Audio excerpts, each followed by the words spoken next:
Greetings, sailors, and we're back to live stuff. And I did the thing that I said I wasn't going to do in the Dido video. I did, in fact, go, screw it, let's get the Canarias. There seem to be enough people interested in how the two ships compare to each other. And rather than just go by other people's second-hand information, I thought I'd get it myself and do a video on it, because why not? Now, I have played one game already, which was bottom tier and a bit meh, but I did at least survive. I managed to do some damage, and yeah, it kind of is in line with what I have seen from other people's videos, that it's even more kind of underwhelming than the Dido. I mean, the Dido's main underwhelming feature is probably its awfully long reload for having 5.25 inch guns, whereas this, it's AP only, and so you don't have torpedoes and you don't have any high explosive, you have AP only, and it also doesn't have a particularly good reload. It's 12 seconds, and that's not especially terrible for a heavy cruiser at tier 6. It's just when that's your only source of damage outside of, you know, ramming people and maybe getting some fires set with your secondary guns, yeah, it's definitely underwhelming. I will point out there's one other mistake I made in that video where I said you would have to buy 2 packages to be able to get this and the Dido. That was incorrect. It was only actually 1 package, which is actually far more better value for money. What will cost you 2 packages is if you did what I did and spend 30 tokens trying to see if you would get lucky with the whatever it's called, the premium firepower container or whatever they're called, the one to possibly get a Forrest Sherman. And I didn't get a Forrest Sherman, surprise surprise, it was very unlikely I would, but yeah, I then had to with the remaining 10 tokens I had to get the 2 packages to get the 60 tokens to get the 70 total. Whereas if I hadn't spent that 30 tokens, or what was it? Yeah, it was 30 tokens. I'd have had 40 tokens left, plus 30 from a single package would have taken me up to 70. So, yeah, I goofed.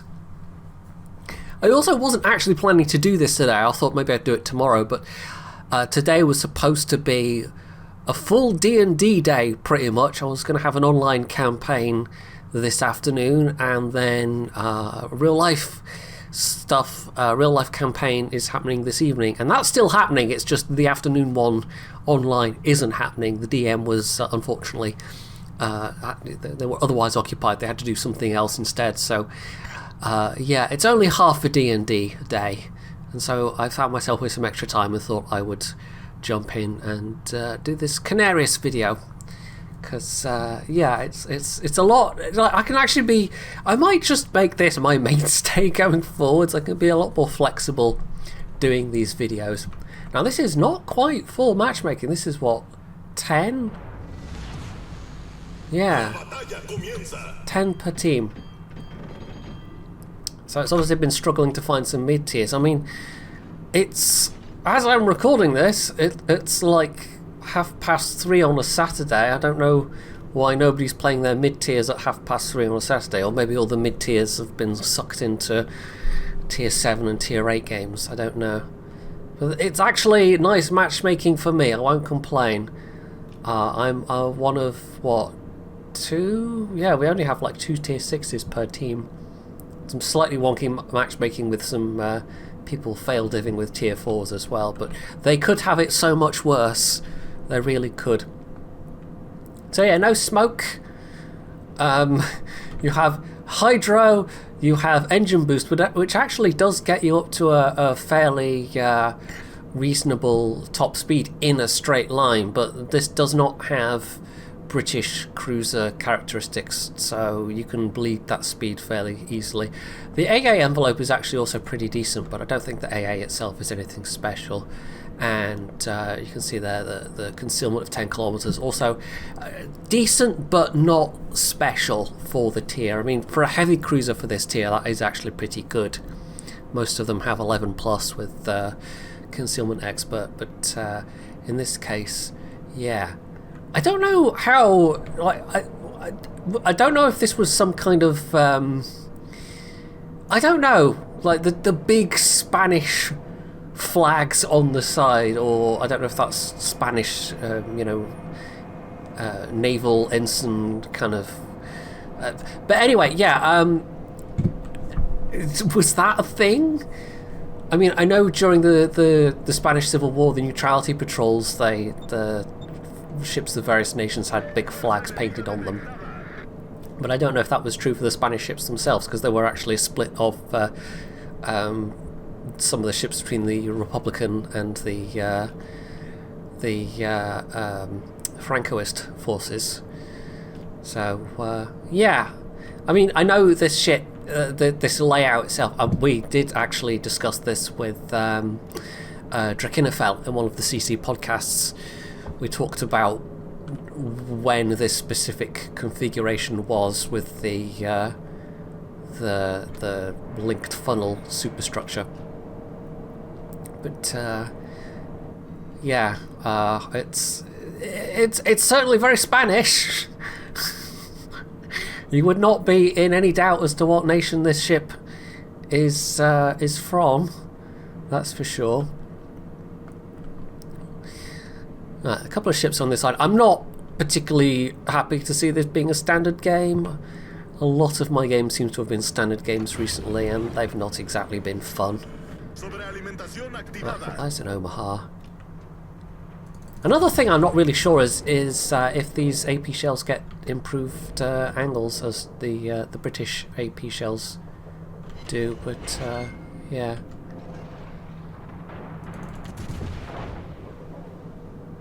I would assume so. It would make sense. Are you just running aground? I thought he was going to turn, and he's only just... no, he kind of has scraped the rocks.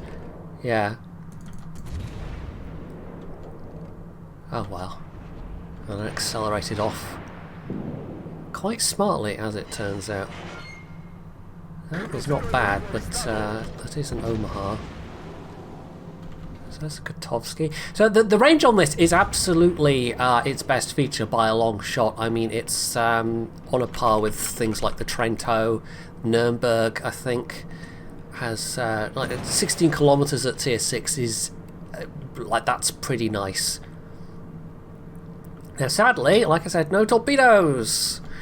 So even though this Iron Duke is pretty close, yeah. It's, yeah, there's not anything special I can do here, sadly. Let's turn ourselves. He's turning his guns this way. It's also, I mean, you know, no heal, no smoke, no other gimmicks beyond the speed boost, so it's a bit strange. It's, I mean, I don't know if this is something they have in mind for the rest of whatever Spanish cruisers we might eventually see in the game, is to have, well, this is firing AP rather than HE, that's actually good for me. Yeah, if they are planned to be AP only in future.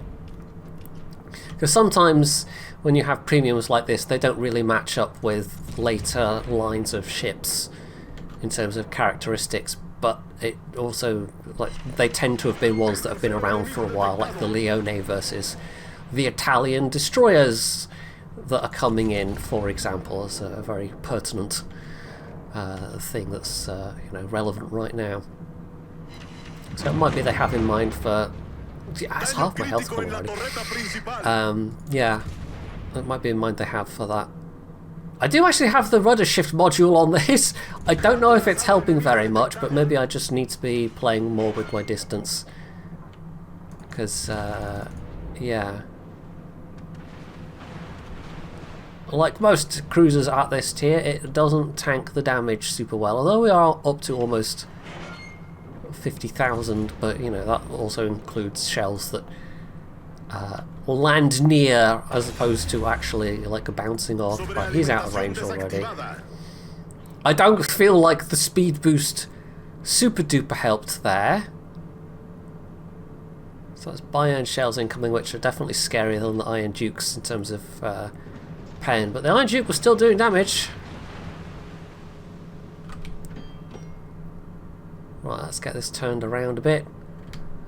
33 hits for, yeah, especially against battleships. Like, if you don't have broadsides or squashy cruisers, these guns feel incredibly underwhelming. So the other flank is getting a bit... like we have equal numbers of ships on this flank, which means, I guess, equal numbers of ships on the other flank, but they're getting... yeah. Yeah, I was going to say something there, but let's not. There's not much point.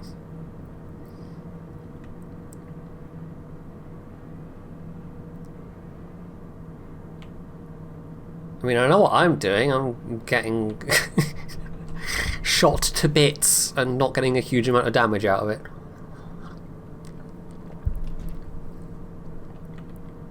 It's definitely not a unique experience for this tier, but yeah, in terms of the firepower, it really is underwhelming. Even more so than the Dido. The Dido at least has got smoke to work with. I still prefer the smokes that you get with the Ramat, but the ability to kind of drop a smoke to mask a getaway is certainly a useful feature with the Dido. Just having the extra smokes that you can just plop down. Right, the other flank, despite it being equal numbers across the board, the other flank has gotten absolutely manhandled. So we've got 2 cruisers, 2 battleships over here, and same on the other side. In fact, we've got one of their tier 6s over here, so that means it's only tier 5s on the other flank. Oh no, wait, the Adriador is tier 6, aren't they? Right, there we go. Suddenly everyone's aiming their guns at me. No, don't do that. Oh, that was nice. I think these must have improved pen angles. Surely. My gosh, that's someone firing from a ways away. Ducadosta.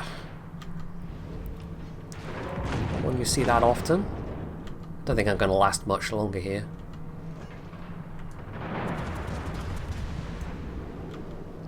I mean, I will say, yeah, these 2 battleships maybe could be, like, this positioning is not exactly stellar right now. But trying to blame those guys for what's going on the other side of the map, I don't think that's fair. Given that we were equally matched on this side of the map. It's not like there was one enemy ship here and us 3 and we were just milling around doing nothing. But, you know, sometimes people just want somebody to blame that isn't them. I think the fact they had a destroyer division and our destroyers were not divved probably didn't help either. I mean, one of their destroyers is tier 4, but it's a Clemson, and you know, it's still a dangerous little ship.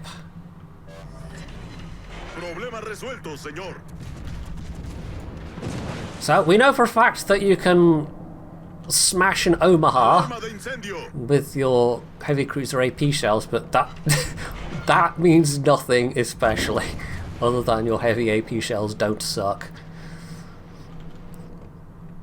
Because, you know, the Omaha is made of squish. Yeah, we've kind of been losing this one since that flank collapsed. I mean, what else are you going to do at that point?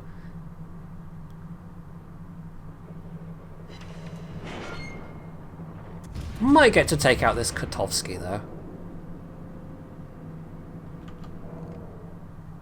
Not the best shell characteristics ever, as you can see.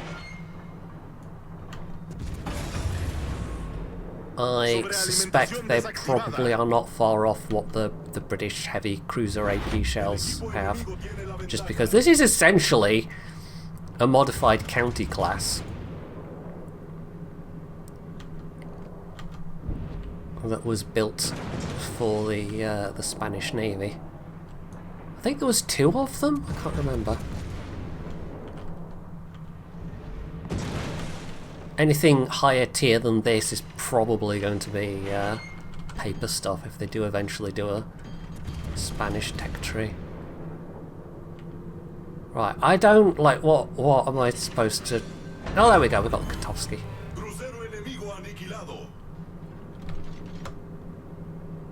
Ducadosta. I mean, I've got so little health left at this point.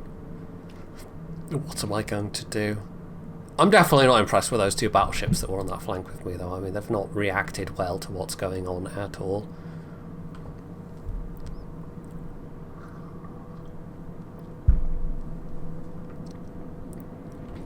Yeah, I think enemy cruisers are probably our main fodder in this.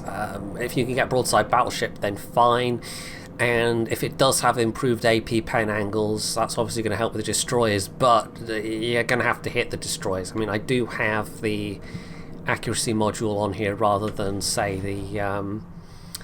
my shell's even going to get there in time. They're not even trying to reset this Ducadosta. Oh, there we go. Someone just did. But it's the T-22 that's got all of the points, so yeah, there we go. Not quite 50k. But there was no saving this game, there really wasn't. But we'll do another one, this was pretty short. So yeah, trying to hit destroyers with that that kind of trajectory is not going to do you much good. Yeah, that was a bit one-sided. Let's actually, I do want to check the, is there anything special about the hydro? 3 kilometers and 4 kilometers, how does that compare to, I don't know, what else has hydro at this tier? Let's say the British. This is just pure curiosity on my part. Yeah, that's the same as the Leander Devonshire, so that's nothing remarkable about that. That's the county class, by the way, although we have in game as the Devonshire. So you can see in the hull form, especially that quite distinctive.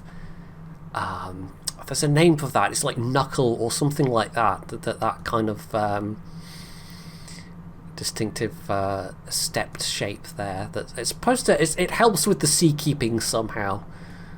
But yeah, obviously this has a far more distinctive bridge and funnel layout than the counties. And the counties themselves underwent a few different, like there were a few different revisions and versions in terms of their superstructure layout.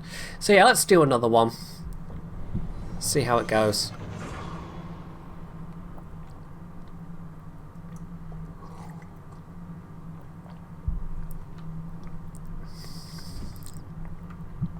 Another top tier game. Okay, that is, I mean, I won't complain. I definitely won't complain. If it had better maneuverability in terms of not losing your energy quite so much in turns, I think I would like this a bit more. You could dance around a bit more in it. But as it is, yeah, I think I prefer the Dido. Even though the Dido is, you know, average at best kind of thing. One of the comments under that video described it as very whelming, which is probably about as good a way to put it as anything else. But it just has so many more tools at its disposal. And yes, the range is shorter, but with those the ballistics on the 5.25 inch guns, and the fact that you have smoke, better concealment, the fact you have torpedoes, you can set fires. This is yeah, this has like half a tool in its toolbox in terms of having the engine boost, and that's it. So apart from it looking quite nice, I think anyway, it's very distinctive looking, and being the first Spanish ship in the game, there's not really that much to commend this. It's the engine boost and its range, and the range isn't even exceptional at this tier. There are tech tree ships that do have that range that are that much more effective than this thing. Right, I'm banking on the Kotovsky speeding up, but even so, actually, I might not have given enough lead there. Oh, got 2 pens, that's not too bad. I might pop one of the speed boosts.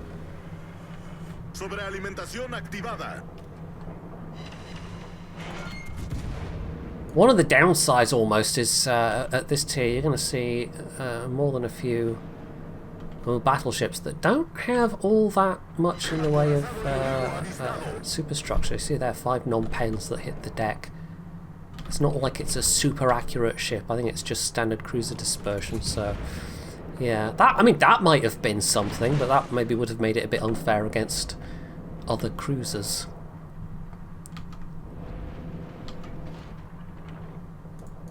Yeah, and heck, something like float plane might have worked for it as well, but I don't think these ships ever had a float plane, so that would be a bit...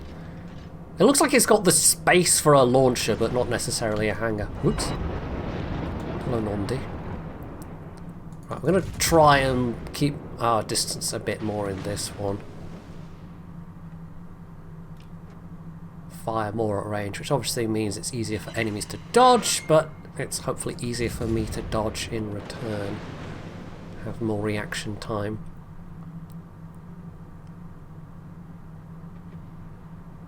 This is another one with not a lot of superstructure to aim for. He's actually turning away there, isn't he? Yeah. Let's make the turn.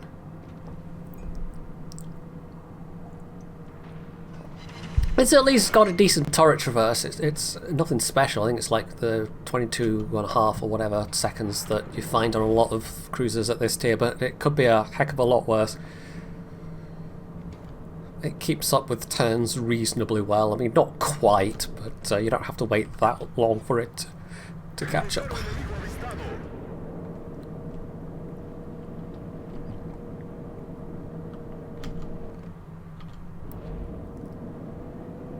Need to get back into range of things now.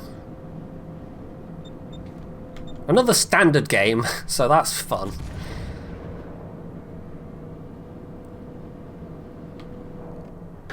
Let's see if we can get this geared up. No, a ricochet. That must have hit at a really oblique angle, and there goes my phone. Probably a message about D&D later, because there's always something last minute.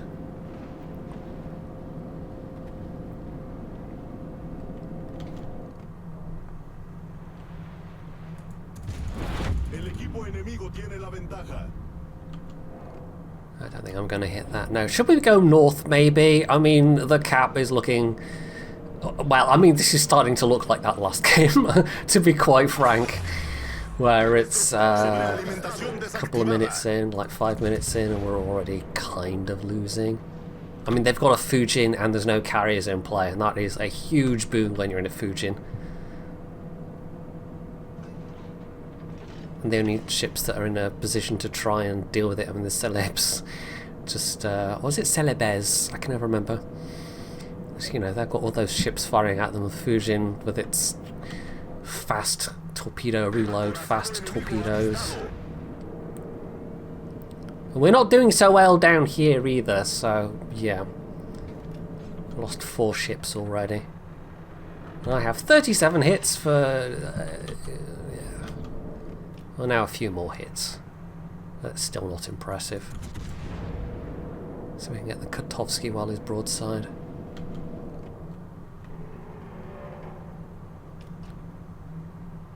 I mean, this is not miles and miles different from playing something like the Exeter, for example. But there at least you have got the high explosive. Oh gosh, yes, we've kind of lost. I mean, I could storm north and just get obliterated, or do we just stick around here and do some damage? I mean, there's not much of a choice, to be honest. There really isn't. We have a Gator that's round there somehow. They must have started on this flank, and they're not. They obviously weren't trying to counter the Fujin at all. I think I'm just going to see what damage I can get out of this. There's no way. Like, even if I reset the cap, what good is it going to do? Oh well, this is going to have been a very disappointing pair of games in terms of the actual outcome, but hey, live recordings. That's what happens. Turning in a bit.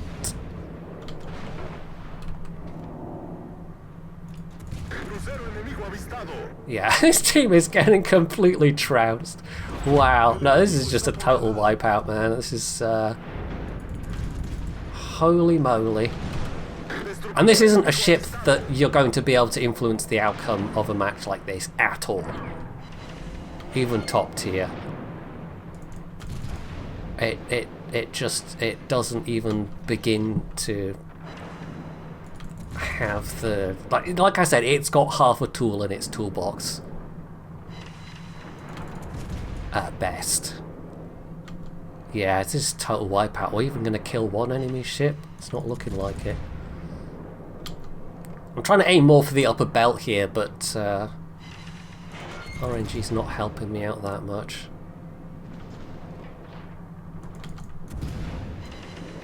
Angles, the turret angles aren't bad, I'll give it that. They're not especially awkward to work with.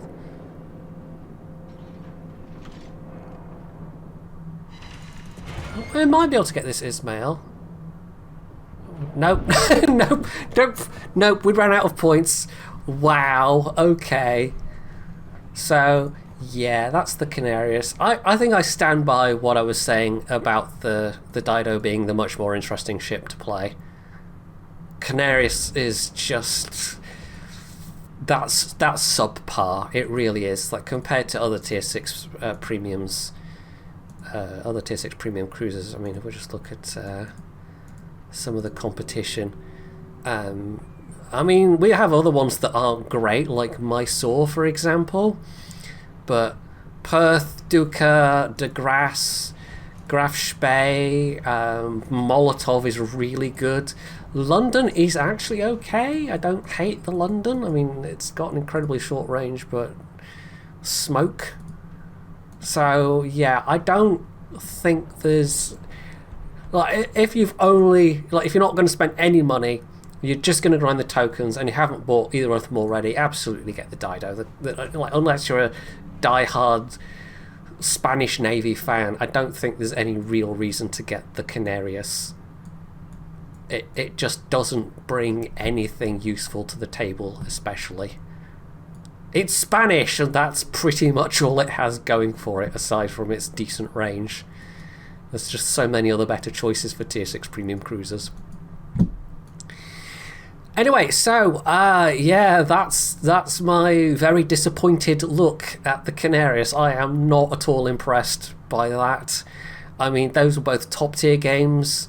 Like I said, I did one game before that was bottom tier, and I really struggled to do much there either. So, yeah, cannot particularly recommend. Hopefully it gets a buff later down the line, but honestly, I don't see what they could do to buff it outside of either making it laser accurate or maybe really increasing the rate of fire to sort of completely ahistoric levels. Because outside of that, what else could they do? I mean, I don't know. You know, maybe if they gave it a smoke consumable, that might add something to it, but yeah, I don't know. It's just disappointing and not very fun and not very capable. So that is it for this live recording. Hopefully you found this interesting, and if you did, you can do all the usual things down underneath the video, and of course, as always, stay tuned for more.